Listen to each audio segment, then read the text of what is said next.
साईं यूं मत जानियो प्रीत गटे ममचत, और मरूं तो तुम सुमरत मरूं और जीवित समरूनित। कि परमात्मा को ऐसे ही कोई ऊपरले भाव से ही इसमें लगाव मत बनाना। परमात्मा ऐसी वैसी चीज नहीं है, ये बहुत ही इम्पोर्टेंट वस्तु है और इसको ऐसी वैसी बात मत समझना। यानी जिसका नाम भगवान और सारी सुख दे और फिर हम उसको ऐसे वैसे ऊपरले भाव से उसमें लगाव रखते हैं। आपने गरीब आदमी ने 10,000 रुपये मिल जा कहीं से, चाहे वो उधारे मिल लो या उसके अपने कोई मिल गए, तो उस निर्धन को पता है वो 10,000 रुपया न कहाँ छुपाता फिरेगा और कहाँ छुपा होगा, कदे कोई बालक ना निकाल ले, मुश्किल से मिले हैं, ये करूँगा वो करूँ, कितनी उसकी वैल्यू से परिचित है। और हम भगवान हमें कितना सुख देता है उसकी वैल्यू से हम परिचित नहीं है, इसलिए उसमें इतना लगाव, इतना जो ना हमारा संपर्क नहीं बन पाता। तो परमात्मा कहते हैं साईं यूं मत जानियो या प्रीत गटे ममचत, इसने ऐसे ना समझना भगवान को, नहीं तो फिर आपके हृदय में प्रेम कम हो जाएगा। और कहते हैं इतना लगाव करे, मरूं तो तुम सुमृत मरूं और जीवित समरूनित। कहते हैं परमात्मा में कितनी, उस सुमरन में परमात्मा से कितना लगाव हो आपका। जैसे चंद्रमा के साथ एक चकोर पक्षी का होता है, एक चकोर पक्षी होता है,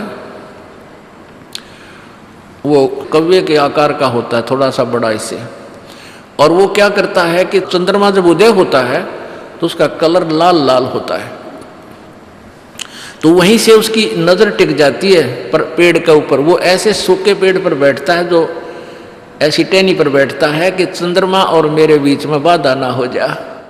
तो वो चंद्रमा जब उदय होता है वहाँ से चलता है ऐसे, तो उसकी नज़र ऐसे ही रहती है, ऐसे ऐसे।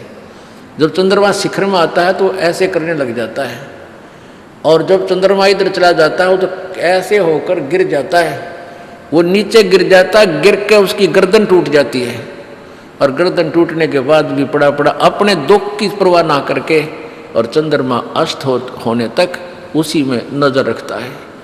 कहते हैं ऐसा लगाव करो अपने परमात्मा से जैसे चांद चकोर है, तो पुण्यात्मा इस प्रकार परमात्मा पाया जाएगा। बोलो सतगुरुदेव की जय।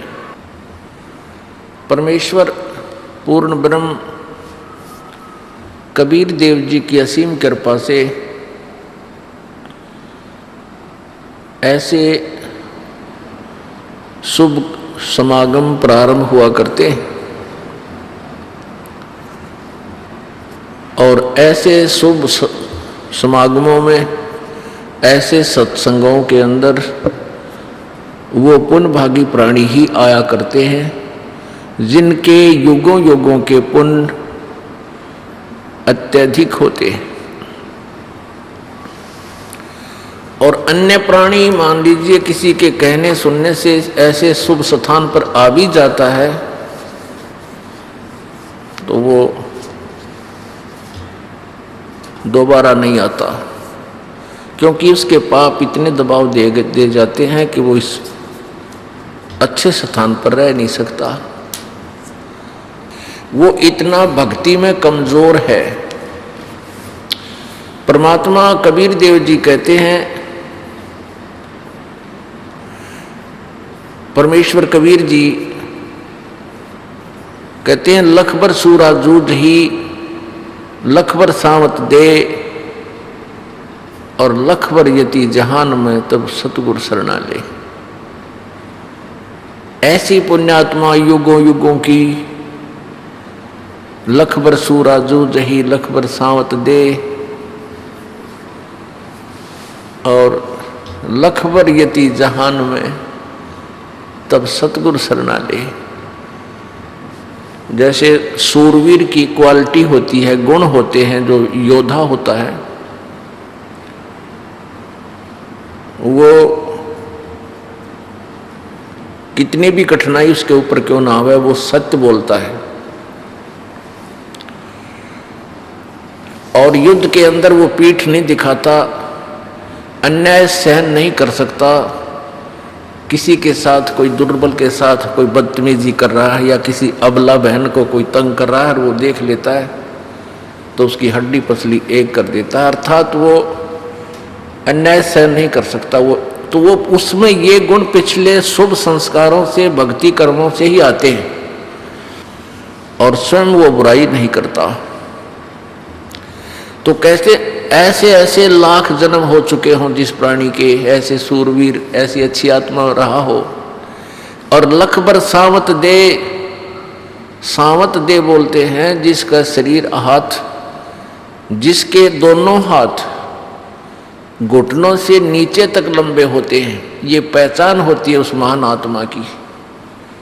अब तो शायद विश्व में कोई शायद ही हो, नहीं पहले बहुत हुआ करते थे, 2-4 एक समय में हो ही जाते थे। वो बहुत पुण्यकर्मी प्राणी होता है जिसके दोनों हाथ घुटनों से नीचे तक चले जाते हैं।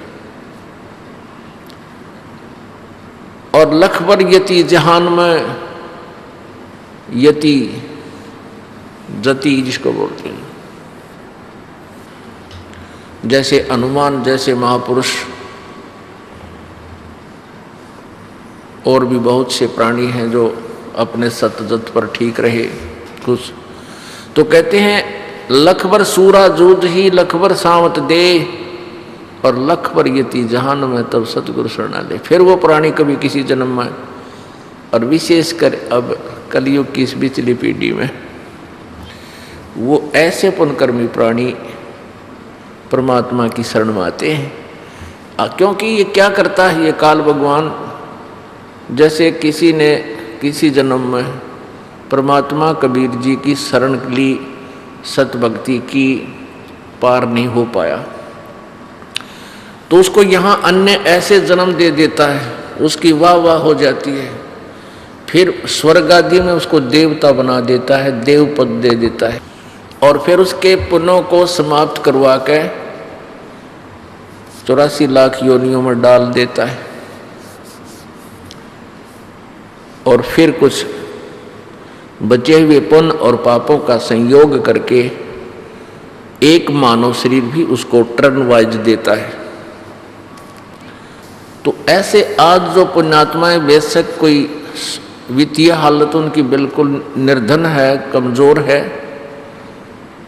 और परमात्मा की शरण में आए हैं, वो बहुत पुण्यकर्मी प्राणी हैं। और दुर्भाग्य है उन पुण्यात्माओं का जो दूसरे संतां के फंसे पड़े हैं, 20-20, 30-30 वर्ष हो गए वहाँ गोल्डे रगड़ते हैं, कुछ भी उनका पल्ला नहीं, दुख न्यों के न्यों, सारी बुराई घर कर रही है, कोई परिवर्तन नहीं समाज के अंदर। तो वो अच्छी आत्मा होते हुए भी दुर्भाग्य है उनका जो ऐसे नकलियों के पास फंसे पड़े हैं। और सौभाग्य आपका जो कुछ तो उनसे निकल कर आ रहे हैं उनके जाल से, और कुछ पुण्यात्मा सीधे ही परमेश्वर के चरणों में आ रही है।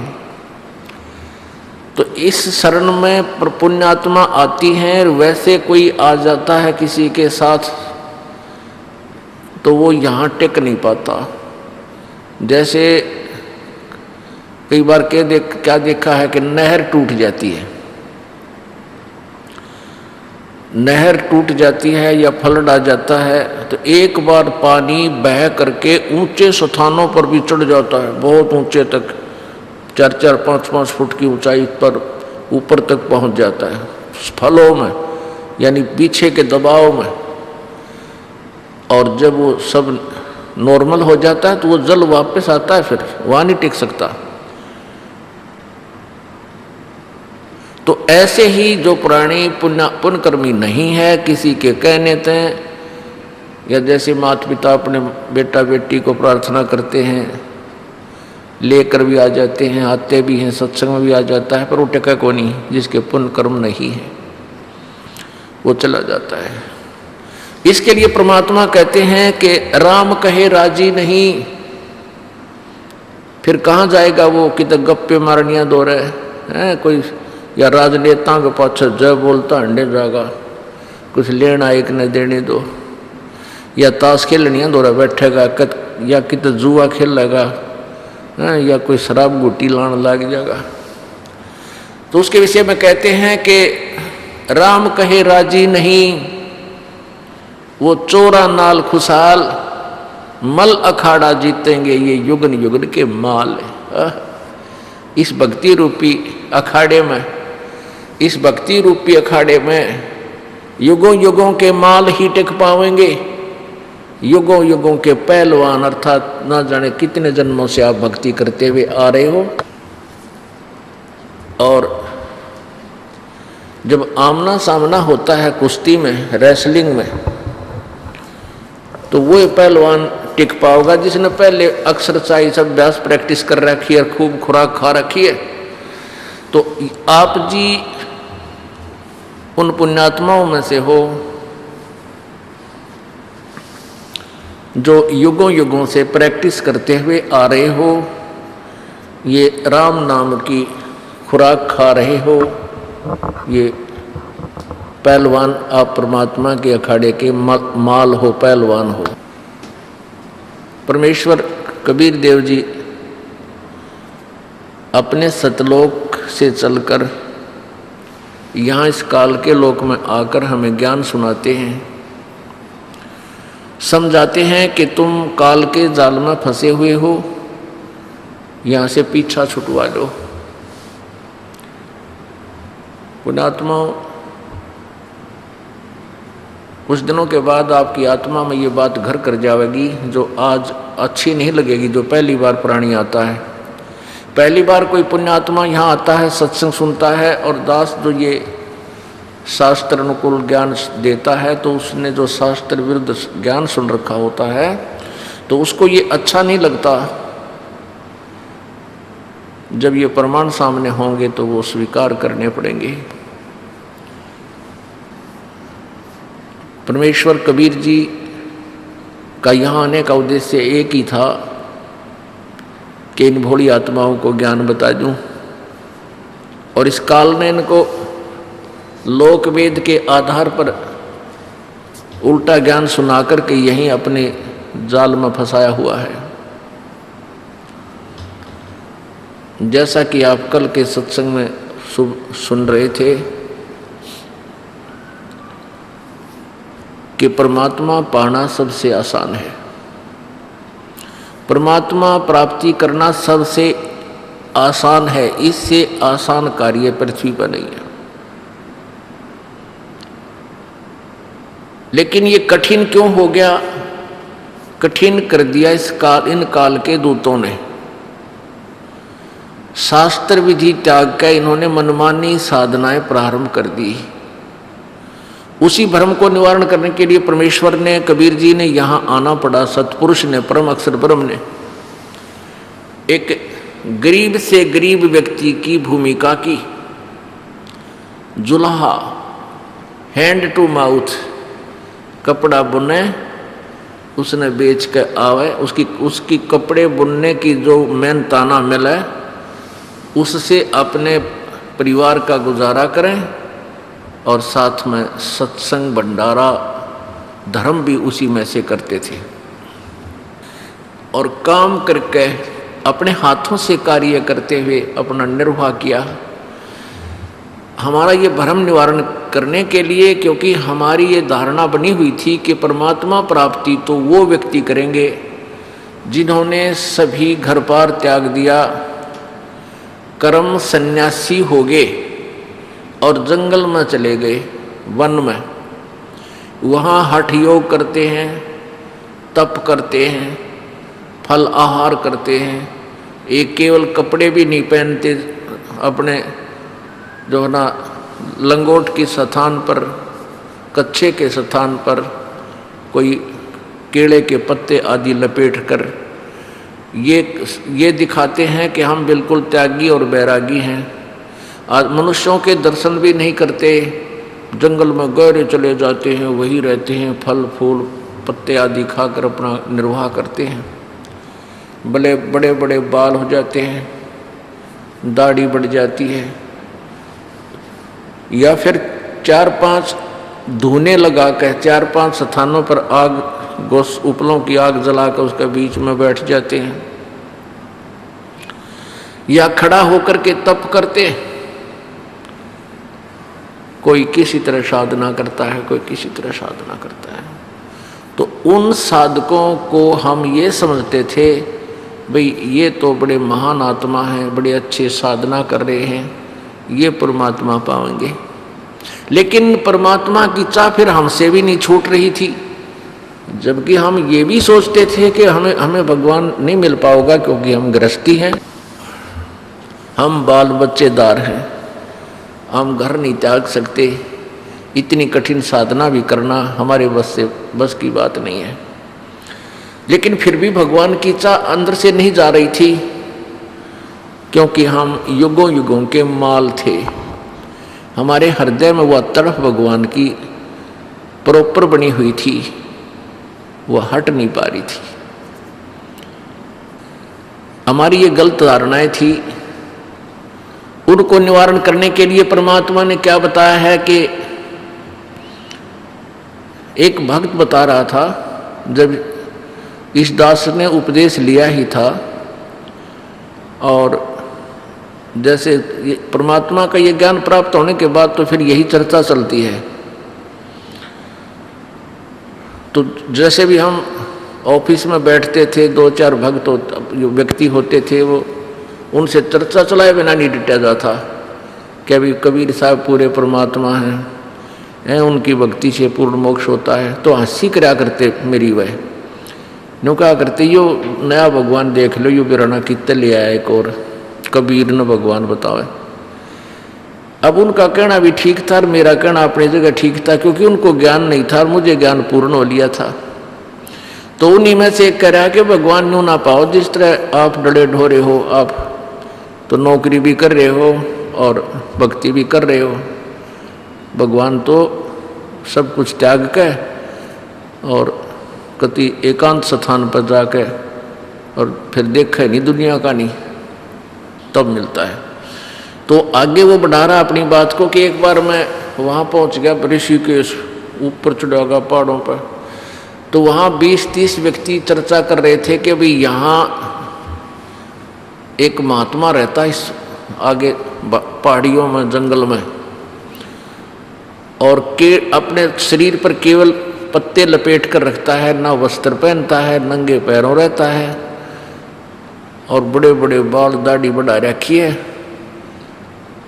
तो वहाँ इसलिए बैठे थे वो कि हो सकता है वो इधर घूमता फिरते आ जावे, एक बार ऐसे महात्मा के दर्शन हो जाएं तो कल्याण हो जा। तो कहता है कि मैं भी अगले दिन सुबह वक्त से वहाँ जा बैठा, और भी 5, 7, 10 बैठे थे, देख रहे थे इधर उधर के, इधर आ जाता है वो कई बार। तो क्या हुआ, इतने में वो महात्मा आया।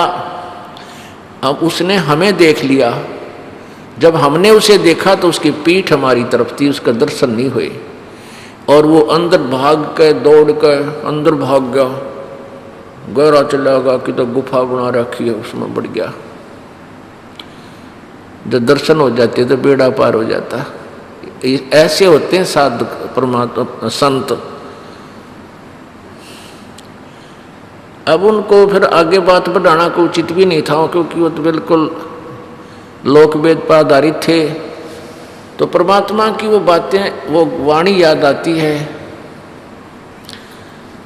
कि केड़े की कोपीन है, कोपीन कहें लंगोट को पर्दे पे बांध लेते हैं, केड़े की कोपीन है और फूल पान फल खाही, और नरक का मुख नहीं देखते वो बस्ती निकट न जाही। वो जंगल के रोज हैं जो मनुष्यों बिद के जाही, और निस्तिन फिरे उजाड़ में नो परमात्मा पावन आई। क्या बताते हैं कि कीड़े की तक कोपीन बांध रखी हो पर्दे पे, और जिसको तुम कहते हो फूल पान पत्ते खा के गुजारा करता है, वो बस्ती में आटा किसी आहार मांगने नहीं आता, वो भिक्षा लेन मांगने भी नहीं आता, और आदमी दिख जाते हैं तो भाग कर बिदक के अंदर भाग जाता है, दौड़ कर छुप जाता है। उसके विषय में कबीर परमात्मा कहते हैं वो तो जंगल के रोज हैं, जिनको तुम संत कहते हो, जो आदमियां तो बिदक का भाजे, जो मनसा तो डरे। वो भगवान ने के पाएंगे। केले की कॉपी न है जो फूल पान फल खाई, और नरक का मुख नहीं देखते जो बस्ती निकट ना जाई। वो जंगल के रोज हैं नील गायें जो भागती फिरा रहे फुदकती सारा दिन उड़ा तूड़ा नो भाग रही हम आदमी तो डर के भाग्या करें। नील गायें रोज कहते हुए तो जंगल के रोज हैं, घास फूस हुए खावे, घास फूस वो खाते हैं।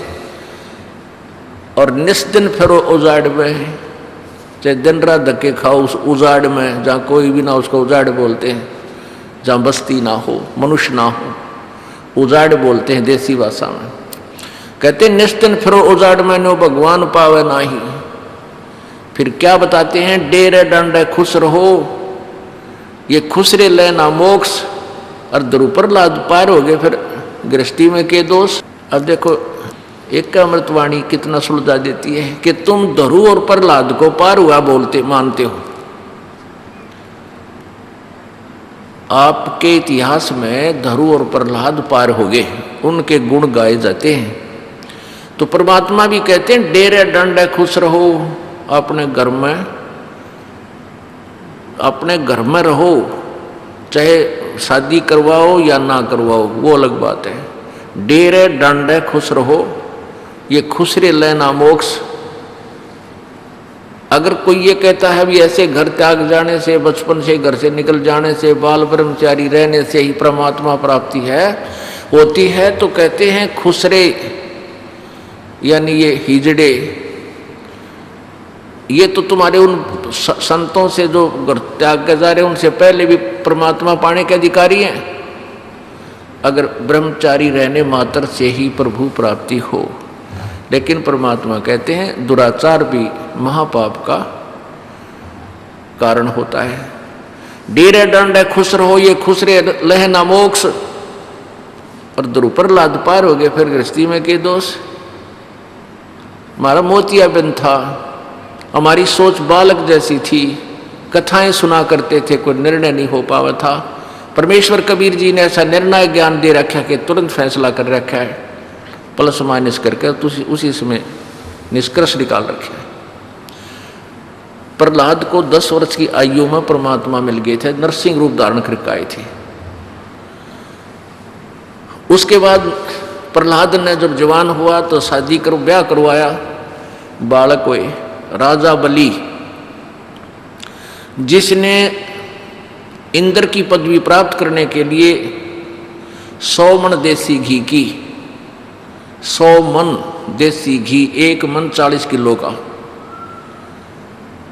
100 मन देसी घी एक यज्ञ में लगना होता है, जिसमें हवन भी होए और भंडारा धर्म भंडारे में भी 100 मन घी लगे। 100 मन घी मतलब 300 टीन लगभग, एक समय में 300 टीन घी के लगे। और उसकी कुछ टर्म कंडीशन होती हैं उस यज्ञ की जो वो करते थे, और उस टर्म कंडीशन में वो सफल रहे, वो फेल ना हो, तो वो एक यज्ञ हुई। ऐसी 100 यज्ञ करे, तो ऐसी यज्ञ करने लगा था वो राजा बलि, जो प्रहलाद का पोता था।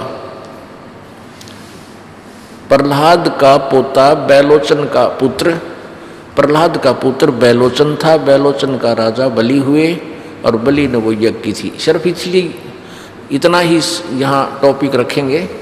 तो कहते हैं प्रहलाद जी की शादी हुई, विवाह हुआ, फिर उसका बच्चे हुए, और उसको भी आप कहते हो मोक्ष हुए, मोक्ष प्राप्त किया। प्रहलाद ध्रुव को 5 वर्ष की आयु में परमात्मा प्राप्ति होगी थी। उसके बाद युवा हुआ, शादी करवाई, राज्य पद प्राप्त किया, 36,000 वर्ष राज्य किया, और फिर मोक्ष हुआ। तो परमात्मा कबीर देव जी कहना चाहते हैं, समझाना चाहते हैं, तुम एक तरफ तो उनकी गुण गाते हो कि जंगल में बैठ के डले ढूंढ जा रहे। कबीर परमात्मा कहते हैं कि डंब करें डूंगर चढ़े, डंब कहते हैं पाखंड, डंब करें डूंगर चढ़े। डूंगर कहते हैं ऊंचे स्थान, टीले से बैठेंगे ये नकली, और वहाँ धूना ला लेंगे, चिमटा लेंगे गार्ड, और मुड़ो बैठ जाएंगे लोग, दूर से सब न दिखाई दूं और मेरी तरफ अट्रैक्ट होकर लोग आवें और मेरी पूजा शुरू हो। डंब करें, डोंगर चढ़ें, डोंगर ऊंचे स्थान पर, और अंतर झीनी झूल और जग जाने यो भक्ति करे, यो बोवे सूल बबूल। शास्त्र विधि को त्याग के जो मनमाना आचरण करते हैं, हठ योग करते हैं, उनको न तो कोई सुख होता है, न उनकी गति होती है, और न ही कोई सिद्धि प्राप्त होती है। यूजलेस। दुनिया तो ये सोचे ये भक्ति करे तो अपने काटे बोवागत में।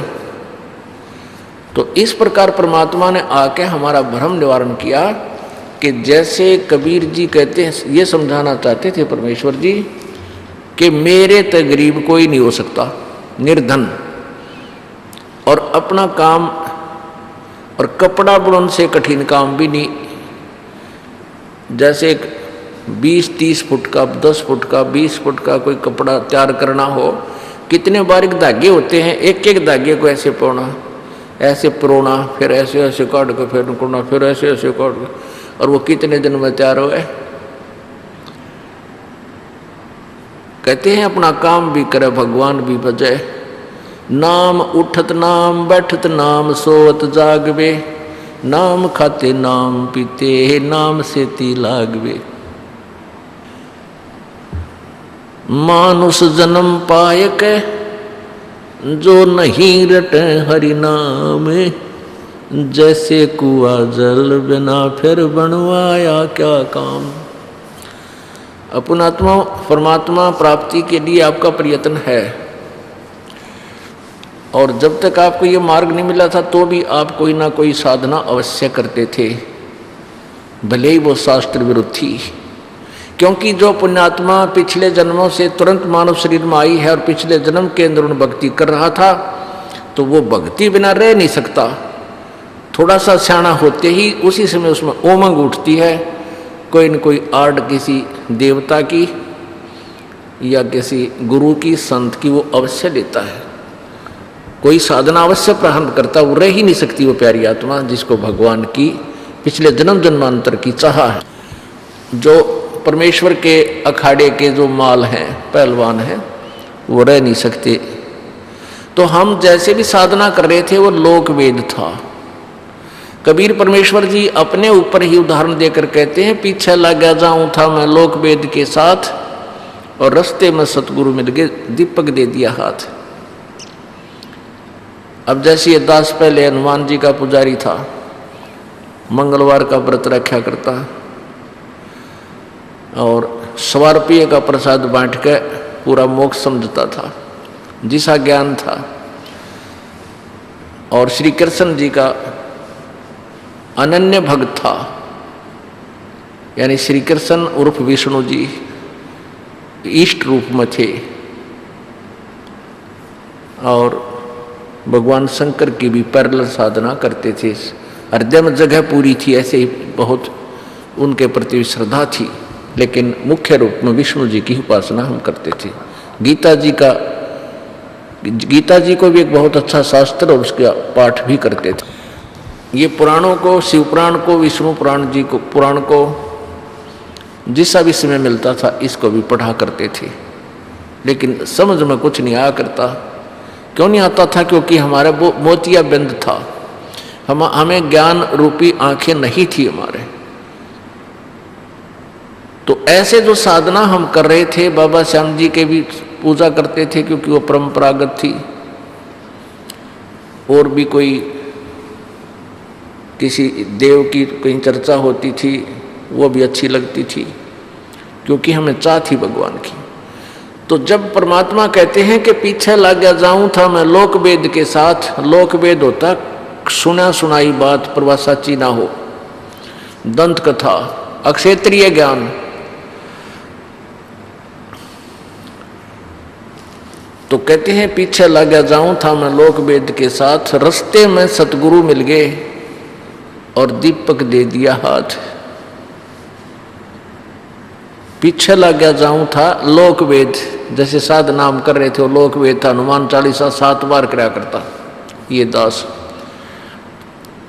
और फिर जैसा भी कोई मंत्र था या कोई अच्छी पढ़ा करते उनमें से कोई अच्छी भगवान की स्तुति होती वह नोट कर ली, उसको सुबह शाम करने लगे। गीता जी के कुछ श्लोक, गायत्री मंत्र। लेकिन ये सारी की सारी शास्त्र विरुद्ध साधना थी, शास्त्र विधि त्याग का मनमानी पूजाएं थी। फिर रास्ते में सतगुरु मिल गए।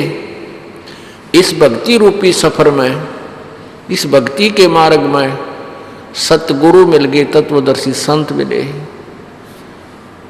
और उन्होंने ये तत्व ज्ञान रूपी दीपक टॉर्च दे दी हमारे हाथ में। अब इस अज्ञान अंधकार के अंदर हम इस तत्व ज्ञान की रोशनी में अब भटक नहीं सकते, सीधा रास्ता चलेंगे। तो परमात्मा कबीर जी कहते हैं कि जब तुम साधना कर रहे थे उस वह साधना व्यर्थ थी। जब संत मिले, वो तत्व ज्ञान रूपी आपको टॉर्च मिलेगी, दीपक मिलेगा, तब आपको रास्ता सही मिलेगा, तब मोक्ष मार्ग आपके पास होगा। फिर चलना आपने है, कितना सफर तय करोगे। अपने आत्मा गीता जी अध्याय नंबर 7 के श्लोक नंबर 12 से लेकर 15 तक और फिर 16 से लेकर 18 तक तीनों गुणों रजगुण ब्रह्मा, सतगुण विष्णु, तमगुण शिव जी की साधना के विषय में जानकारी दे रखी है कि इनकी साधना करने से क्या फल है। ब्रह्मा विष्णु महेश तीनों गुणों की पूजा। फिर गीता ज्ञान दाता अपने विषय में बताता है कि 16 से लेकर 18 तक कि मेरी साधना भी अनुत्तम है, मेरी साधना भी अनुत्तम है। इसलिए गीता जी अध्याय नंबर 15 के श्लोक नंबर 1 से लेकर 4 में कहा कि ऊपर को जड़, नीचे को तीनों गुण रूपी शाखा वाला ये संसार रूपी उल्टा लटका हुआ वृक्ष है। और जो संत इसके सारे विभाग न्यारे न्यारे बता देगा, तना कौन भगवान है, जड़ कौन भगवान है, डार कौन है और शाखा कौन है, पत्ते क्या है, स वेदवित वो वेद के तात्पर्य को जानने वाला तत्वदर्शी संत होगा। और उस तत्वदर्शी संत से ज्ञान प्राप्त करके के पश्चात यानी इस अज्ञान रूपी गुत्थी को उस तत्व ज्ञान रूपी शस्त्र से काट के अर्थात इससे समझ के उसके पश्चात उस परम पद परमेश्वर की खोज करनी चाहिए। परमेश्वर के उस परम पद की खोज करनी चाहिए, जहां जाने के बाद ये प्राणी कभी लौट कर संसार में नहीं आते। गीता जी अध्याय नंबर 18 के श्लोक नंबर 62 में कहा कि अर्जुन तू सर्वभाव से उस परमेश्वर की शरण में जा। यानी गीता ज्ञान दाता से कोई और पूर्ण परमात्मा परम अक्षर ब्रह्म है, वो परमेश्वर है। उस परमेश्वर की शरण में जा जिसकी कृपा से तू परम शांति और सनातन परम धाम को प्राप्त होगा। सर्वभाव से उसकी शरण में जा, कंप्लीटली, यानी और किसी देव में आस्था मत रखना। अब गीता जी अध्याय नंबर 4 के श्लोक नंबर 5 में और 9 में गीता ज्ञान दाता कहता है कि अर्जुन तेरे और मेरे बहुत जन्म हो चुके हैं, तू नहीं जानता मैं जानता हूं। इसी से जाके गीता ज्ञान देने वाला वो ब्रह्म श्री कृष्ण जी में प्रवेश करके वो काल बोल रहा है कि मैं भी नासवान हूं और तू भी नासवान है। अविनाशी नहीं है ब्रह्म। और अभी तक जो ये ऋषि महर्षि थे ये ब्रह्म से ऊपर किसी प्रभु को नहीं जानते थे, इन्हें सपने में भी नहीं पता था। वो कह देते थे वेदों में पढ़ा कर परब्रह्म और अक्षर ब्रह्म, परम अक्षर ब्रह्म, लेकिन इनकी सुई इस काल भगवान से ऊपर नहीं गई। और इन्होंने वेदों से निष्कर्ष निकाल करके एक ओम मंत्र सिलेक्ट कर लिया और ओम मंत्र को पूर्ण मोक्ष मार्गदायक मान के और उसके ऊपर गोडे रगड़ने शुरू कर दिए। अब परमात्मा कहते हैं 9 मन सूत उलझिया, ये ऋषि रहे झकमार और सतगुरु ऐसा सुलझा दे, उलझ जाए ना दूसरी बार। अब ये ज्ञान अभी तक ऐसा उलझ रहा था जैसे 9 मन सूत उलझ जा करे। 1 किलो सूत उलझ जावा बहुत कठिन हो जाता है, सारा दिन नहीं सुलझ जाए 20 आदमियों पे। जब वो उलझ जाते हैं। अरे न तो कति बट्ठा बैठा रखा भक्ति बार का ऋषि में ऋषि उनके ज्ञान नहीं था, उल्टी उल्टी साधना अपने अपने ज्ञान है कि तो तीर्थों की महिमा गा दी, कि तो मंदिरों की महिमा गा दी, कि तो फलाने देवता की पूजा करने से ये लाभ हो जाता है। ईसा उलझा रखा था क्योंकि भी सूतमान की बात नहीं थी। कबीर परमेश्वर जी आज से 600 वर्ष पहले सुलझा कर धर गए थे, वो हमने छेड़ा को नहीं। वो सुलझा हुआ था, मैंने गलत लग गया, ये उलझे हुए में टक्कर मारेंगे। इन औरों से द्वारा उलझा हुआ ज्ञान उसको हम ग्रहण करते रहे और हम भी उलझ गए। पुण्यात्मा, अभी तक हम सत्संग सुना करते थे, कोई चेतावनी की, कहीं पर चेतावनी की वाणी सुनाई जाती थी, कोई कथाएं सुनाई जाती थी, तो हमें अच्छी लगती थी। और आत्मा परमात्मा को चाहती है, उसको ये भगवान की चर्चा से किसी से तो सुना दे, उसने बढ़िया लग गया करे। उसको तो मालिक की चर्चा सुनने की उसका स्वभाव है, लेकिन उस चर्चा से लाभ क्या होगा जिसमें रास्ता का नहीं बेरा, जिसमें मार्ग ही नहीं हो, तो उस महिमा तो गा दी सुना दी, रास्ता मिला नहीं। किसी ने गुण तो बता दिए कि भाई ऐसे रोग है तो उसका ये इलाज है, ये दवाई लेनी चाहिए, नहीं तो ऐसा हो जाता है, ऐसा हो जाता है, और औषधि गलत है, तो उस ज्ञान से भी कोई लाभ नहीं। तो अब आपको वो ज्ञान भी सही मिलेगा और समाधान भी पूरा होगा, आपका मोक्ष होगा। तो सबसे पहले हमने अपने मन को, इस काल के एजेंट को चारों तरफ से कंडम करना पड़ेगा। ये बीच में डगमग ना कर दे भक्ति मार्ग में। उस कंडम करने के लिए, इसको सेट करने के लिए अपने ज्ञान को सुचारू करना पड़ेगा। गीता जी अध्याय नंबर 2 के श्लोक नंबर 53 में लिखा है कि अर्जुन के जिसमें तेरी बुद्धि भिन्न भिन्न प्रकार के भ्रमित करने वाले वचनों से हटके एक परमात्म तत्व के ज्ञान पर, तत्व ज्ञान के ऊपर सेट हो जाएगी, एक ज्ञान पर टिक जाएगा तो तत्व ज्ञान पर, तब तो तू भगत बनेगा, तब तो तू योग को प्राप्त होगा। योग माने भक्ति साधना, तब तो तू साधक बनेगा, तुझे योग प्राप्त होगा। न सोच ले जब तो तू भक्ति के योग बना। तो पुण्यात्मा, जब तक हमें तत्व ज्ञान नहीं है, हमें कोई भी ये हमारा इंडोला बना रखा था इन संतों ने। कोई कुछ मंत्र दे रहा है, कोई कुछ साधना बता रहा है, कोई कुछ है, और कोई कैसा ज्ञान दे रहा है, कोई किसी को भगवान बतावा है, कोई कुछ साधना से मोक्ष मान रहा है। तो इन्होंने हमें भ्रमित कर रखा था। तो सबसे पहले इस मन को हमने सेट करना पड़ेगा, और जब तक ये मन सेट नहीं होगा तब तक हम परमात्मा के निकट भी नहीं जान देगा। ये इतना नालायक से। उसके लिए हमने सबसे पहले तो ये अपने पल्ला गांठ लगानी पड़ेगी। सबसे पहले तो ये विचार अपने हृदय में दृढ़ करना पड़ेगा कि जो सदग्रंथ है हमारे, ये हमारा सिलेबस है आध्यात्मिक मार्ग का।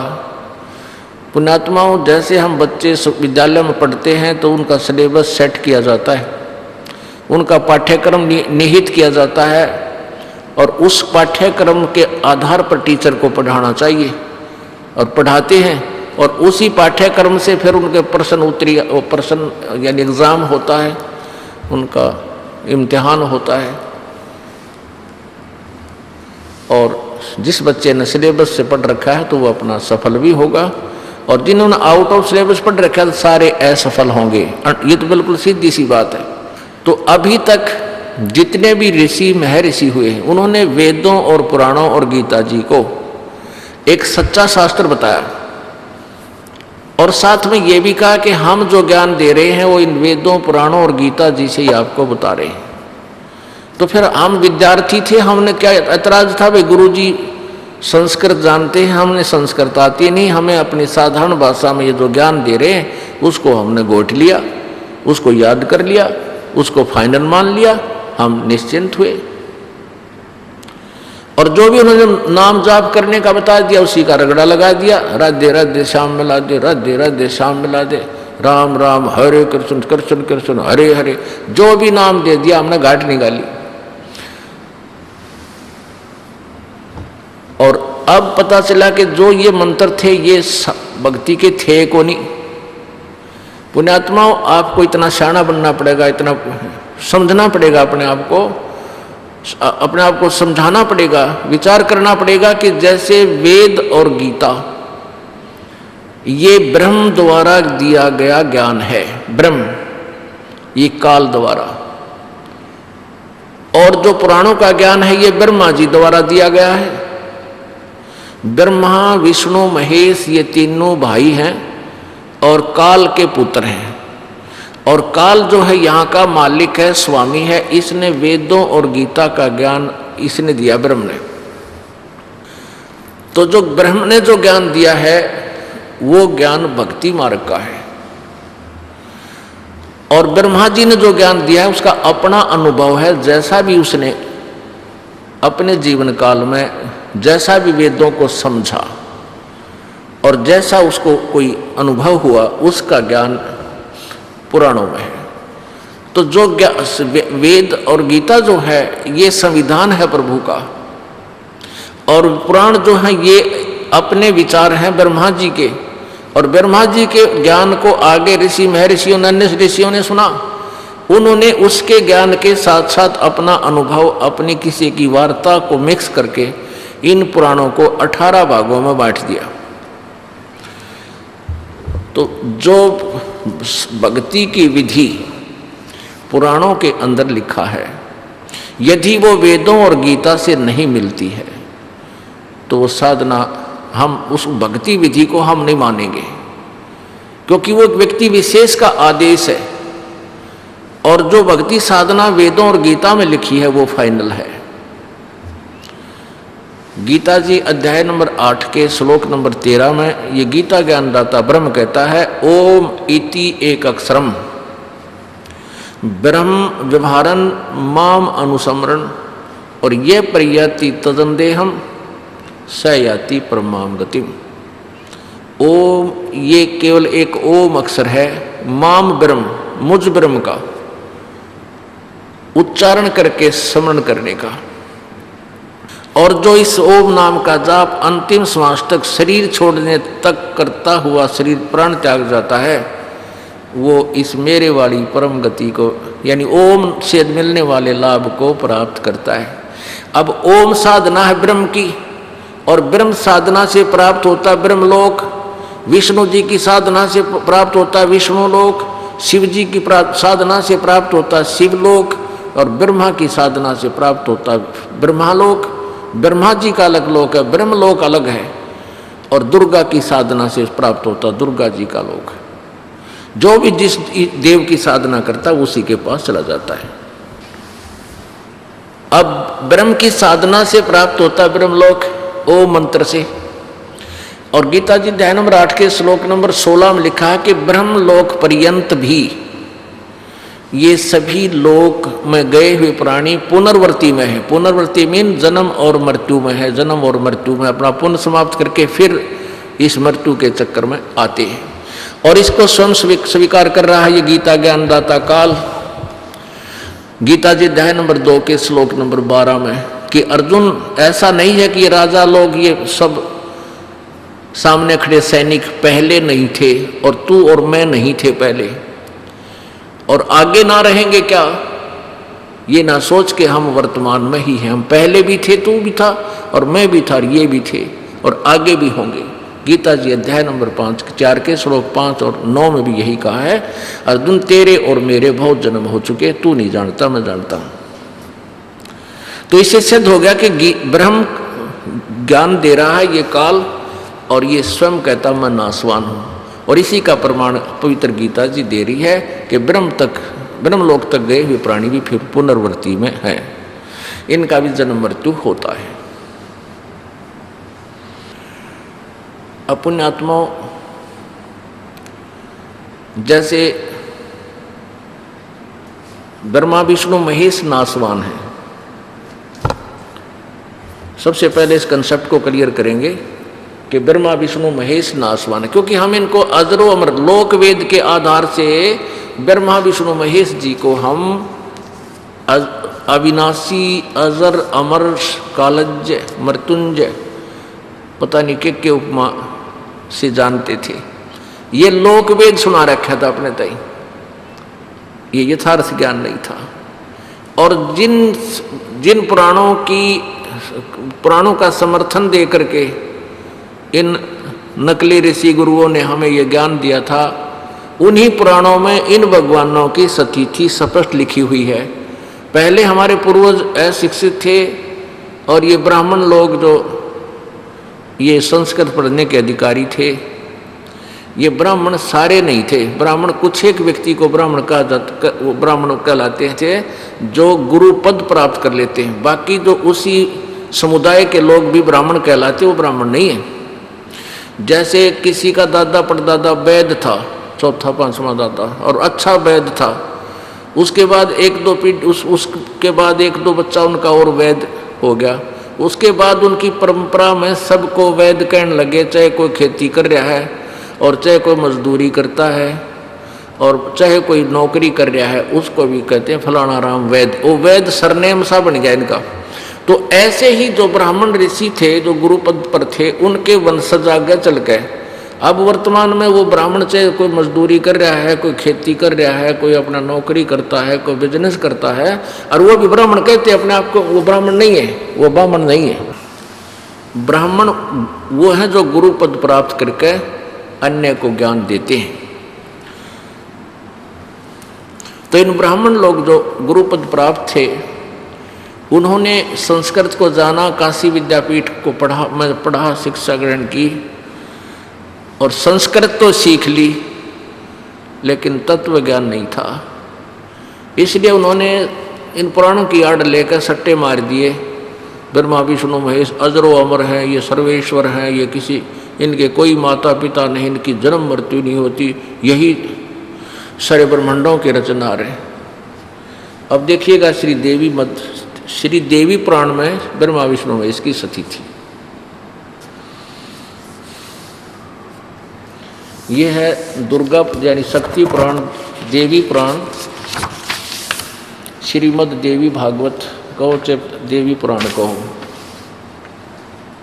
संपादक हनुमान प्रसाद पोदार, चमनलाल गोस्वामी। ये कहाँ से प्रकाशित है और मुद्रित है? प्रकाशक में मुद्रक हैं गीता प्रेस गोरखपुर, गोविंद भवन कार्यालय कोलकाता का संस्थान। ये इनके फोन और फैक्स नंबर है।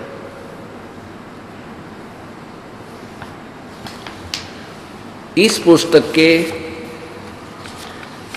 के अंदर तीसरे सकंद में और 123 पृष्ठ पे, ये सकंद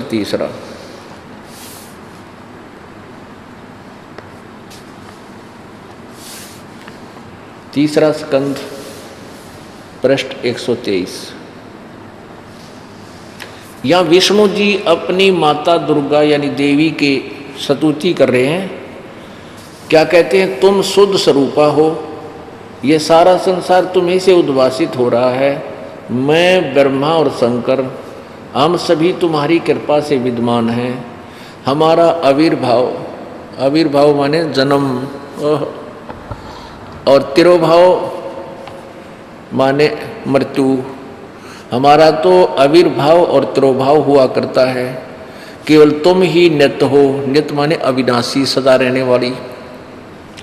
जगत जननी हो, प्रकृति और सनातनी देवी हो। स्पष्ट हो गया। विष्णु जी कह रहे मैं ब्रह्मा और शंकर हम तुम्हारी कृपा से विद्यमान है। हमारा तो जन्म और मृत्यु होता है, हम अविनाशी नहीं हैं। अब शंकर भगवान भी समर्थन कर रहा है। भगवान शंकर बोल रहे हैं, बोले देवी यदि महाभाग विष्णु तुम्हीं से प्रकट हुए हैं तो उनके बाद उत्पन्न होने वाले ब्रह्मा भी तुम्हारे ही बालक हुए। फिर मैं तमोगुणी लीला करने वाला शंकर क्या तुम्हारी संतान नहीं हुआ? अर्थात मुझे भी उत्पन्न करने वाली तुम ही हो। शिवे संपूर्ण संसार की सृष्टि करने में तुम बड़ी चतुर हो। आगे देखो, इस संसार की सृष्टि स्थिति और संहार में तुम्हारे गुण सदा समर्थ हैं। उन्हीं तीनों गुणों से उत्पन्न हम ब्रह्मा विष्णु एवं शंकर नियमानुसार कार्य में तत्पर रहते हैं।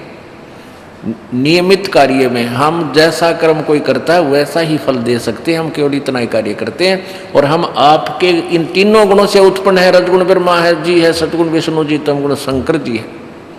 इति सिद्धम, इस पैरे में दो बात सिद्ध होगी, रजगुण ब्रह्मा जी, सतगुण विष्णु, तमगुण शिव जी। और ये तीनों देवता केवल वर्क डन किया कर्म देते हैं, जो इनको हिदायत दी जाती है, नियमानुसार कार्य ही कर सकते हैं।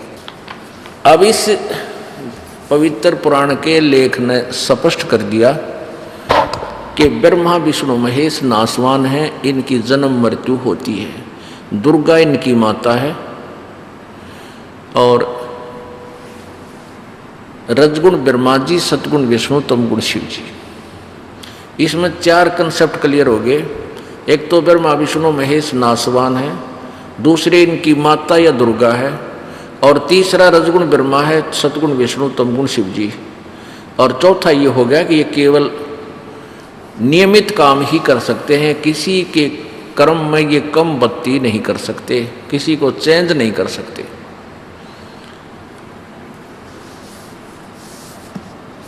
अपने आत्मा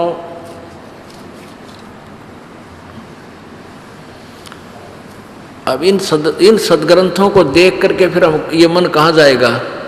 इसको मानना पड़ेगा कि पहले हमने गलत ज्ञान प्राप्त था।